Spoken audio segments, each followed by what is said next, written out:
Hello friends, welcome back to my YouTube channel lit talk let's talk.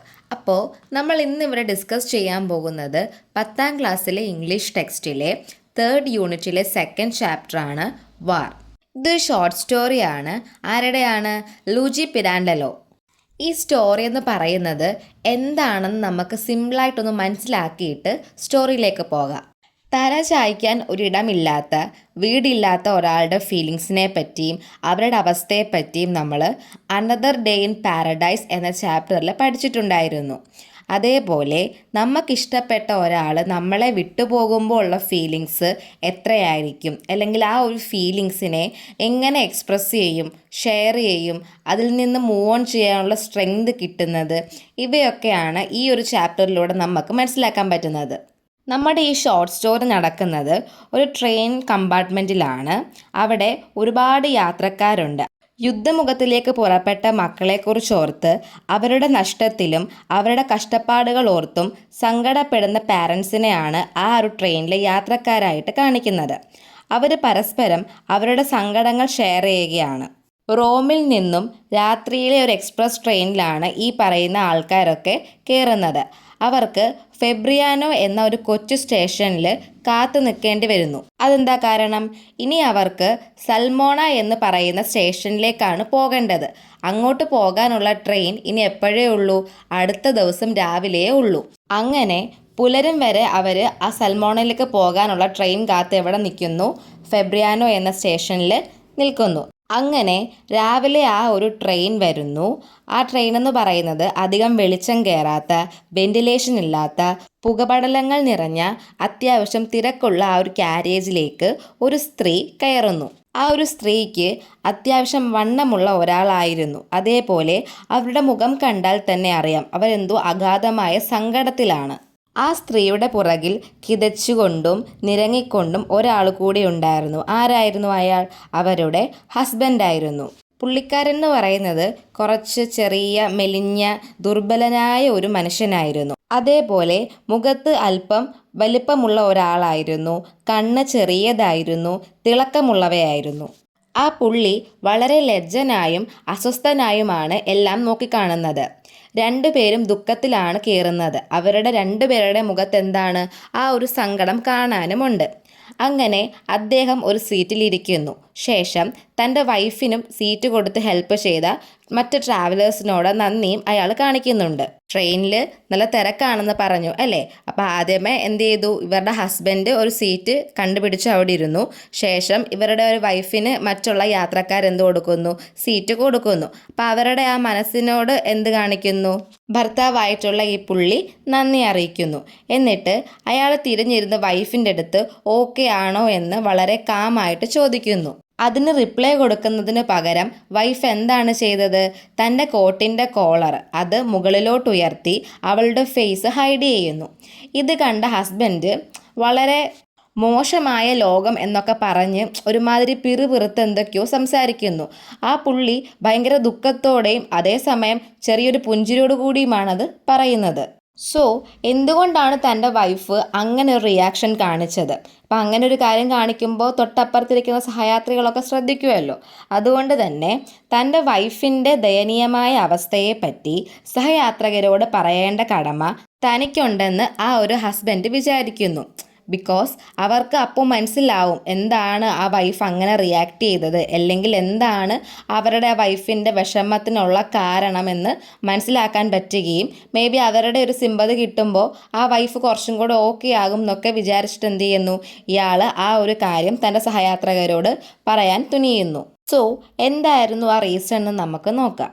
വാറ് കാരണം, അതായത് യുദ്ധം കാരണം 20 വയസ്സുള്ള തൻ്റെ ഒരേ ഒരു മകനെ ആ ഒരു വൈഫിൽ നിന്ന്, അല്ലെങ്കിൽ അമ്മ എന്ന ആ സ്ത്രീയിൽ നിന്നും അകറ്റേണ്ടി വന്നതിൻ്റെ സങ്കടമാണ് ആരുടെ മുഖത്ത്? അവരുടെ വൈഫിൻ്റെ മുഖത്ത്. ഇവിടെ നമ്മുടെ ഓഥർ തൻ്റെ കൂടുതൽ വർക്ക്സും എഴുതിയിട്ടുള്ളത് ഫസ്റ്റ് വാർ, സെക്കൻഡ് വേൾഡ് വാർ ആ ഒരു വർഷങ്ങളുടെ ഇടയിലാണ്. അപ്പോൾ ഈ ഫസ്റ്റ് വേൾഡ് വാറിൻ്റെ സമയത്ത് ഒരു റൂൾ ഉണ്ടായിരുന്നു. അതായത് 18 വയസ്സ് മുതൽ 40 വയസ്സിനിടയിലുള്ള എല്ലാ പുരുഷന്മാരും, എസ്പെഷ്യലി അൺമാരീഡ് ആയിട്ടുള്ള ആൾക്കാർ എന്തിൽ പങ്കെടുക്കണം? വാറിൽ പങ്കെടുക്കണം. അതിൽ സന്നദ്ധമാകണം എന്ന ഒരു നിയമമുണ്ടായിരുന്നു. സോ ഇവരുടെ മകനും എന്തിനു പോയേക്കുവാണ്? അങ്ങനെ സന്നദ്ധമാകാനുള്ള ഒരു പരിശീലനത്തിന് വേണ്ടി അല്ലെങ്കിൽ പഠിക്കാൻ വേണ്ടിയിട്ട് പോയേക്കുമാണ്. ഇവരിപ്പോൾ എന്ത് ചെയ്യാൻ പോവുകയാണ്? ആ ഒരു മകനെ കാണാൻ വേണ്ടിയിട്ട് പോവുകയാണ്. അവന് വേണ്ടി മാത്രം ഒഴിഞ്ഞു വെച്ച ജീവിതമായിരുന്നു ആരുടേത്? ഈ ഒരു ഹസ്ബൻഡിൻ്റെയും ഈ ഒരു വൈഫിൻ്റെയും. മീൻസ് അവൻ്റെ അച്ഛനും അമ്മയാണല്ലോ.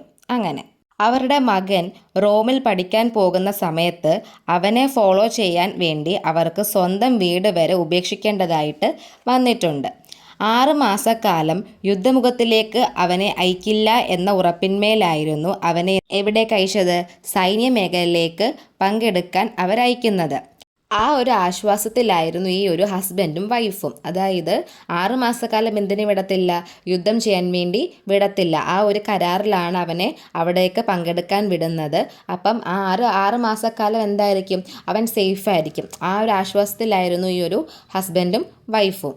അങ്ങനെ ഇരിക്കെ പെട്ടെന്ന് അവർക്കൊരു ഇൻഫോർമേഷൻ കിട്ടുകയാണ്. ആരുടെ ഇൻഫോർമേഷനാണ്? ഇവരുടെ മകൻ്റെത്. അതായത് 3 ദിവസത്തിനുള്ളിൽ യുദ്ധത്തിന് പുറപ്പെടാൻ പോകുന്നു. അതായിരുന്നു അവർക്ക് കിട്ടിയ ഇൻഫോർമേഷൻ. സോ യാത്രയാക്കാൻ വേണ്ടിയിട്ടാണ് ഇവരെവിടെ പോകുന്നത്? തൻ്റെ മകനെ കാണാൻ വേണ്ടി അവിടേക്ക് പോകുന്നത്. ആര്? ഈ ഒരു ഹസ്ബൻഡും വൈഫും. ഈ ഒരു ടൈമിൽ ആ ഒരു വിഷമമൊക്കെ സഹിച്ച് അല്ലെങ്കിൽ അതെല്ലാം കടിച്ചമർത്തി വെച്ചിരിക്കുകയാണ് ആ ഒരു വൈഫ് എന്ന് പറയുന്നത്. അപ്പോൾ ആ സ്ത്രീ ഒരു കാട്ടുമൃഗത്തെ പോലുള്ള സൗണ്ടുകളൊക്കെ എന്ത് ചെയ്യുന്നുണ്ട്? അവിടെ ഇരുന്ന് ഉണ്ടാക്കുന്നുണ്ട്. അങ്ങനെ എല്ലാം പറഞ്ഞിട്ടും അവിടെ ഇരുന്ന ആൾക്കാർക്ക് ഒരുപാട് വിഷമം തോന്നിക്കുന്ന ഒരു അവസ്ഥയോ അല്ലെങ്കിൽ അങ്ങനത്തെ ഒരു എക്സ്പ്രഷൻസോ അവരുടെ മുഖത്ത് നിന്ന് ഈ ഒരു ആര് ഈ പറഞ്ഞുകൊണ്ടിരിക്കുന്ന ഹസ്ബൻഡ് ഉണ്ടല്ലോ, ആ മനുഷ്യൻ കണ്ടില്ല. ഇത്രയും കാര്യങ്ങൾ പറയുമ്പോൾ തന്നെയും തൻ്റെ വൈഫിനെയും എന്ത് ചെയ്യും? ആ ഒരു സിമ്പതി കൊണ്ട് ഇവരൊക്കെ വന്നിട്ട് അങ്ങനെ പോട്ടെ അല്ലെങ്കിൽ ആ ഒരു ഇത് കാണിക്കും എന്നൊക്കെ വിചാരിച്ചൊക്കെയാണ് ഇയാൾ എന്ത് ചെയ്യുന്നത്? ഇയാളുടെ അവസ്ഥയെപ്പറ്റി അവരോട് പറയുന്നത്. പക്ഷേ ഇത്രയും ഒരു അവസ്ഥ പറഞ്ഞിട്ടും അവിടെ ഇരിക്കുന്ന ആരും തന്നെയും എന്ത് ചെയ്യുന്നില്ല? വലിയ റിയാക്ഷനൊന്നും കൊടുക്കുന്നില്ല. അപ്പോൾ അത് ആലോചിക്കുമ്പോൾ എന്താണ്? അയാൾക്ക് ഭയങ്കരമായ സങ്കടം തോന്നുന്നുണ്ട്. എന്നിട്ട് ഇയാൾ തന്നെ ചിന്തിക്കുകയാണ്, ചിലപ്പോൾ എന്നേക്കാൾ വലിയ സങ്കടങ്ങൾ അവർക്കുള്ളത് കൊണ്ടായിരിക്കാം എന്ത് ചെയ്യാത്തത്? അവർ ആ ഒരു റിയാക്ഷൻ തരാത്തത്. അങ്ങനെ നമ്മുടെ ആ ഒരു ഹസ്ബൻഡ്, അതായത് ആ ഒരു അച്ഛൻ അങ്ങനെ വിചാരിച്ചുകൊണ്ടിരുന്നപ്പോൾ പെട്ടെന്ന് ഒരാൾ പറയുകയാണ്, നിങ്ങൾ എന്ത് ചെയ്യണം? ദൈവത്തോട് നന്ദി പറയണം. കാരണം എന്താ? നിങ്ങളുടെ മകൻ ഇപ്പോഴാണ് പോകുന്നത്. എവിടെ? യുദ്ധത്തിലേക്ക്. പക്ഷേ തൻ്റെ മകൻ ആദ്യം തന്നെ എവിടേക്ക് പോകേണ്ടി വന്നു? യുദ്ധം ചെയ്യാൻ വേണ്ടി പോകേണ്ടി വന്നു. അതിന് എനിക്ക് യാത്ര അയക്കേണ്ടി വന്നു. അവൻ അങ്ങനെ പോയി 2 തവണ തിരിച്ചു വരികയും ചെയ്തു. പക്ഷേ അങ്ങനെ അവൻ തിരിച്ചു വന്ന സമയത്ത് അവൻ ഒരുപാട് പരുക്കുകൾ ഉണ്ടായിരുന്നു. എന്നിട്ട് ഇവൻ ഇപ്പോഴെന്ത് ചെയ്യുകയാണ്? പിന്നെയും ആ ഒരു യുദ്ധം ചെയ്യാൻ വേണ്ടി പോയേക്കുകയാണ്. സോ എന്താണ്? നിങ്ങൾ എൻ്റെ അവസ്ഥയൊന്ന് ആലോചിച്ച് നോക്കുക. ഇപ്പോൾ ഈ പറഞ്ഞുകൊണ്ടിരുന്ന നമ്മുടെ ഹസ്ബൻഡ്, ആ അച്ഛനുണ്ടല്ലോ, ആ പുള്ളിയുടെ മകൻ ഇപ്പോൾ എന്തിലേക്ക് പോകുന്നതേ ഉള്ളൂ? യുദ്ധം ചെയ്യാൻ വേണ്ടി പോകുന്നതേ ഉള്ളൂ. അതിന് യാത്ര അയക്കാൻ പോവുകയാണ് ആ ഒരു അച്ഛനും അമ്മയും. അപ്പോൾ ആ വിഷമത്തെയാണ് എന്ത് ചെയ്യുന്നത്? ഈ പുള്ളിക്കാരൻ ആ സഹയാത്രികരോട് സംസാരിച്ചുകൊണ്ടിരുന്നത്. അപ്പോഴാണ് വേറൊരു വ്യക്തി അവിടെ നിന്ന് പറയുന്നത്, തൻ്റെ മകനെ തനിക്ക് ആദ്യ ദിവസം തന്നെ എന്ത് ചെയ്യേണ്ടി വന്നു? യുദ്ധത്തിനായി യാത്ര അയക്കേണ്ടി വന്നു. അവർ 2 വട്ടം യുദ്ധം ചെയ്യാൻ പോയി തിരികെ വന്നു. പരിക്കുകളോടെയാണ് തിരിച്ചു വന്നത്. എന്നിട്ട് ഇപ്പോഴും അവൻ എന്ത് ചെയ്തേക്കാണ്? യുദ്ധം ചെയ്യാൻ വേണ്ടിയിട്ട് പിന്നെയും പോയേക്കുവാണ്. അപ്പോൾ എൻ്റെ വിഷമം എന്തുമാത്രം ഉണ്ടാകുമെന്ന് നിങ്ങളൊന്ന് ആലോചിച്ച് നോക്കാൻ വേണ്ടി ആ പുള്ളി പറയുന്നു. ഇത് കേട്ടപ്പോൾ അടുത്ത ആൾ എഴുന്നേറ്റ് പറയുകയാണ്, അപ്പോൾ നിങ്ങൾ എൻ്റെ കാര്യം ഒന്ന് ആലോചിച്ച് നോക്ക്. എൻ്റെ 2 മകൻ, അതേപോലെ അവരുടെ സഹോദരി പുത്രന്മാരായ 3 പേരും എവിടെയാണ്? യുദ്ധം ചെയ്യാൻ വേണ്ടി അവിടെ പോയേക്കുകയാണ്. അപ്പോൾ എൻ്റെ അവസ്ഥ നിങ്ങളൊന്ന് ആലോചിച്ച് നോക്കൂ. ഞാൻ എത്രത്തോളം സങ്കടത്തിലായിരിക്കും? ഇങ്ങനെ ഈ 2 വ്യക്തികൾ പറയുന്നുണ്ടെങ്കിലും നമ്മുടെ ആ ഫസ്റ്റുള്ള ഹസ്ബൻഡ് വൈഫ് ഉണ്ടല്ലോ, അച്ഛനും അമ്മയും, അവരപ്പോഴും അവരുടെ പ്രശ്നമാണ്, അവരുടെ സങ്കടമാണ് ഇവരെക്കാൾ വലുത് എന്ന ഒരു രീതിയിലായിരുന്നു. അതേപോലെ അവരോടാരും ആ ഒരു സഹതാപം കാണിച്ചില്ല. ആ ഒരു ചിന്തയിലായിരുന്നു ആ സമയത്തും നമ്മളുടെ ആദ്യത്തെ ആ ഒരു ഹസ്ബൻഡ് എന്ന് പറയുന്നത്. അങ്ങനെ ഇത് കേട്ടിരുന്നിട്ട് ആ ഒരു ഫസ്റ്റ് ഹസ്ബൻഡ് ഉണ്ടല്ലോ, ആ പുള്ളി പറയുകയാണ്, ഞങ്ങൾക്കൊരു മകനേ ഉള്ളൂ. പക്ഷേ നിങ്ങൾക്ക് എത്ര പേരുണ്ട്? 2 മകനുണ്ട്. നിങ്ങളെക്കാൾ കൂടുതൽ വിഷമം ആർക്കാണ്? എനിക്കും എൻ്റെ ഭാര്യയ്ക്കുമാണ്. ഇത് കേൾക്കുമ്പോൾ ആ രണ്ടാമത് എഴുന്നേറ്റ പുള്ളി ഉണ്ടല്ലോ, 2 മകൻ അവിടെ ഉള്ള യുദ്ധത്തിൽ പോയ പുള്ളി, ആ പുള്ളി ചോദിക്കുകയാണ്, നിങ്ങൾക്ക് ഒരു മകനേ ഉള്ളൂ, നിങ്ങൾ ആ ഒരു മകനെ വളരെ സ്നേഹം കൊടുത്തും ലാളിച്ചുമായിരിക്കാം വളർത്തിയിരിക്കുന്നത്. നിങ്ങൾ അങ്ങനെ വളർത്തിയത് കൊണ്ട് തന്നെ നിങ്ങൾക്ക് അവനെ സ്നേഹിക്കാൻ കഴിയില്ല എന്നാണ് ഈ രണ്ടാമത്തെ പുള്ളി പറയുന്നത്. നിങ്ങൾക്ക് വേറെ ഒരു മകനും കൂടെ ഉണ്ടായിരുന്നെങ്കിൽ അവനേക്കാൾ കൂടുതൽ ഒരിക്കലും നിങ്ങൾക്ക് ഈ ഒരു മകനെ സ്നേഹിക്കാൻ കഴിയില്ല.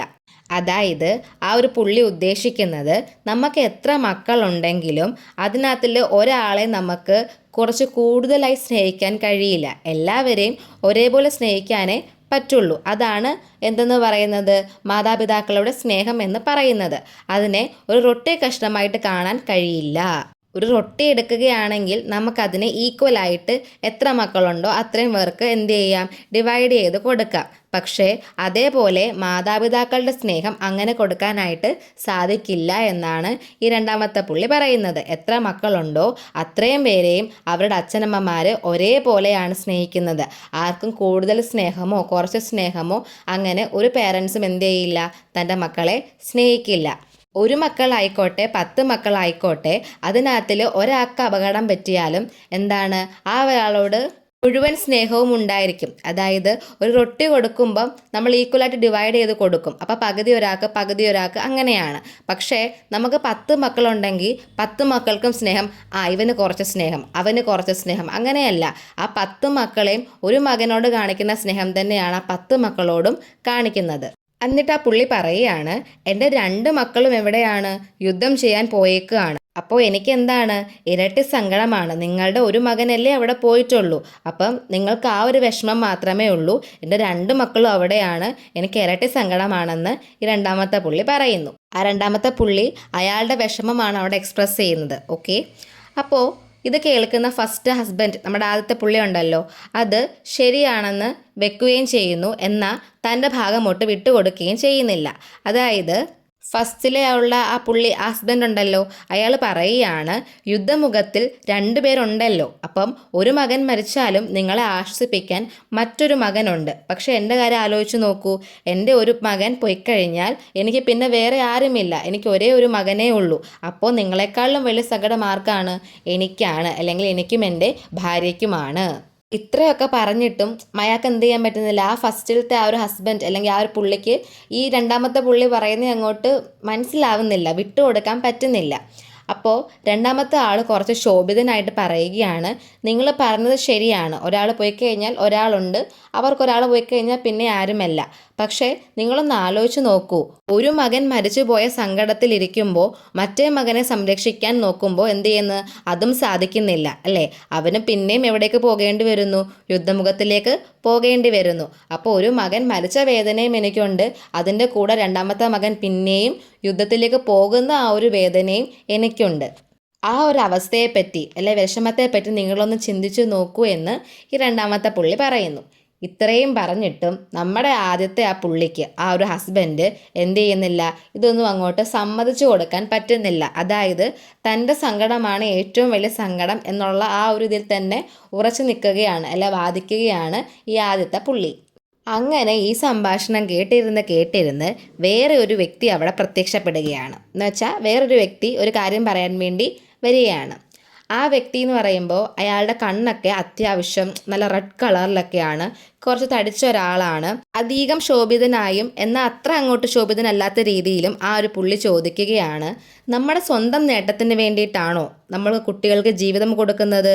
നമ്മളുടെ കുട്ടികൾ യുദ്ധത്തിലേക്ക് പോകുന്നു, അതെന്തിനാ പോകുന്നേ? നമ്മുടെ രാജ്യത്തിനെ സംരക്ഷിക്കാൻ വേണ്ടിയാണ് അവർ പോകുന്നത്. അപ്പോൾ നമ്മൾ നമ്മുടെ കുട്ടികളെ ഓർത്ത് അഭിമാനിക്കുകയല്ലേ വേണ്ടത്, അല്ലാതെ വേദനിക്കുകയാണോ വേണ്ടത് എന്ന് ആ ഒരു പുള്ളി ചോദിക്കുന്നു. നമ്മുടെ മക്കൾ എന്ന് പറയുന്നത് അതായത് നമ്മുടേതല്ല, നമ്മുടെ രാജ്യത്തിൻ്റെതാണെന്നാണ് ആ ഒരു പുള്ളി പറയുന്നത്. സോ അവരെന്ത് ചെയ്യട്ടെ, അവരവരുടെ കർത്തവ്യങ്ങൾ ചെയ്യട്ടെ, അതോർത്ത് പേടിക്കണ്ട എന്നും സങ്കടപ്പെടണ്ട എന്നും അതിൽ അഭിമാനം കൊള്ളാനും ആണ് ആര് പറയുന്നത്, ഈ ഒരു വ്യക്തി പറയുന്നത്. അങ്ങനെ പറഞ്ഞ് എന്ത് ചെയ്യാണ്, മറ്റുള്ള ആൾക്കാരെ അയാൾ സമാധാനിപ്പിക്കുകയാണ്. അപ്പോൾ നമ്മൾ ആദ്യം പറഞ്ഞിട്ടുണ്ടായിരുന്നല്ലോ, വാറിൻ്റെ ഫസ്റ്റ് ഡേ തന്നെ യുദ്ധമുഖത്തിലേക്ക് അയക്കേണ്ടി വന്ന ഒരാളെ പറ്റി.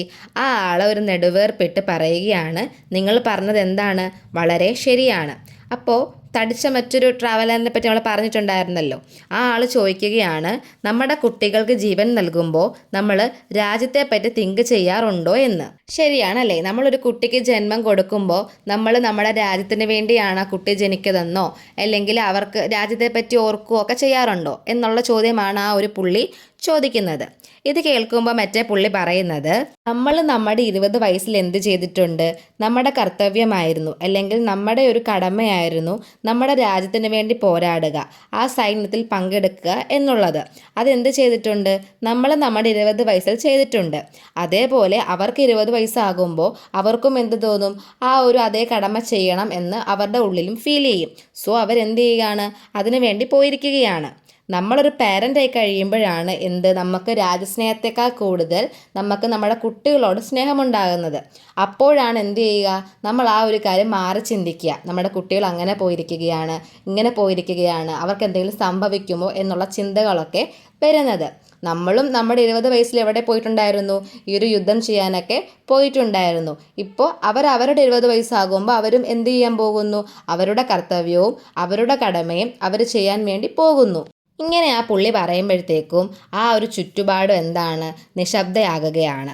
എല്ലാവരും അത് അക്സെപ്റ്റ് ചെയ്തുകൊണ്ട് ഇങ്ങനെ തലയാട്ടി ആ ഒരു ഇതിൽ ഇങ്ങനെ ഇരുന്നു. അപ്പോൾ കുറച്ച് തടിച്ചൊരു മനുഷ്യനെ പറ്റി മുമ്പേ പറഞ്ഞല്ലോ. അപ്പോൾ ആ പുള്ളി പറയുകയാണ്, ശരിയാണ്, അവർക്ക് എന്താണ്?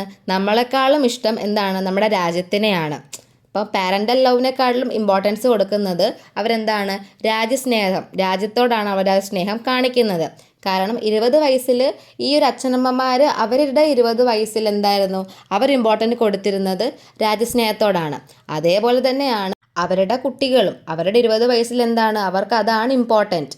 ആഹാരം എന്ന പോലെ, അതായത് ഭക്ഷണം എന്ന പോലെ ഒഴിച്ചു കൂട്ടാൻ പറ്റാത്ത ഒന്നാണ് നമ്മളുടെ രാജ്യവും. നമ്മുടെ രാജ്യം എപ്പോഴും സേഫ് ആയിരിക്കണം. സോ അതിനു വേണ്ടി എന്ത് ചെയ്യണം? നമ്മൾ ഹാർഡ് വർക്ക് ചെയ്യണം. അതിൽ നമ്മുടെ കുട്ടികളെ പിന്തിരിപ്പിക്കാൻ നോക്കാതെ അവർക്ക് എന്ത് കൊടുക്കുക? മോട്ടിവേഷൻ കൊടുക്കുക.